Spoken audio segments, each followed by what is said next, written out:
Iran literally ট্রাম্পের মুখে থুতু ছিটিয়েছে। সারা পৃথিবী এটা দেখে হাসাহাসি করছে। ট্রাম্প ভেবেছিল ইরান একটা ছোট্ট দেশ, বাকিদের সাথে যেমন দাদাগিরি করে এসেছি এদের সাথে করব, কিন্তু ইরান ট্রাম্পের প্যান্ট ঢিলা করে রেখে দিয়েছে। গোটা মিডল ইস্টে আগুন জ্বলে উঠেছে এবং স্ট্রেট অফ হরমুজ বন্ধ করে দিয়ে সারা পৃথিবীর অবস্থা খারাপ করে দিয়েছে ইরান।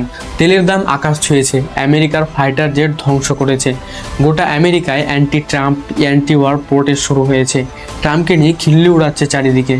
ট্রাম্প ইগোর কারণে যুদ্ধ থেকে বের হতে পারছিল না, কিন্তু ইরান এক ইঞ্চিও পিছপা হয়নি। ট্রাম্প পাগলের মতো গালাগালি দিচ্ছিল, ব্রিজ উড়িয়ে দেবো, পাওয়ার প্ল্যান্ট উড়িয়ে দেবো, এমনকি এক রাতে পুরো সিভিলাইজেশন ধ্বংস করার হুমকিও দিয়েছিল। ট্রাম্প এই যুদ্ধ থেকে সরতে চাইলেও ইরান এত সহজে মাথা নত করার দেশ নয়। ইরান 10টি পয়েন্ট সামনে রাখে এবং বলে এই 10টি পয়েন্ট যদি ট্রাম্প মানতে পারে তবেই সিজ ফায়ার সম্ভব হবে। এই 10টি পয়েন্ট শুনলে আপনিও অবাক হবেন আমেরিকা কতটা অসহায় হয়ে পড়েছে। তার মধ্যে 1 নম্বর শর্ত হলো আমেরিকা আর কখনো ইরানের উপর আক্রমণ করবে না। 2, স্ট্রেট অফ হরমুজ ইরানের কন্ট্রোলে থাকবে এবং এই পথ দিয়ে যাওয়া প্রত্যেকটি জাহাজ থেকে ইরান টোল ট্যাক্স আদায় করবে এবং কে এই পথ দিয়ে যাবে কে এই পথ দিয়ে যাবে না সব কিছু নিয়ন্ত্রণ করবে ইরান।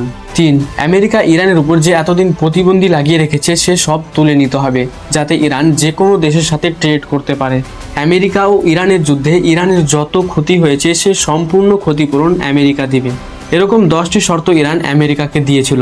অবশেষে ট্রাম্প রাজি হয় এবং ফাইনালি যুদ্ধ থেমেছে। কিন্তু এই ঘটনার পর ট্রাম্প সবার কাছে জোকারের মতো হয়ে গেছে। আর ইরান একটা কথা প্রমাণ করে, নিজের অস্তিত্বের জন্য লড়াই করলে যে কোনো সুপার পাওয়ারকে হারানো সম্ভব।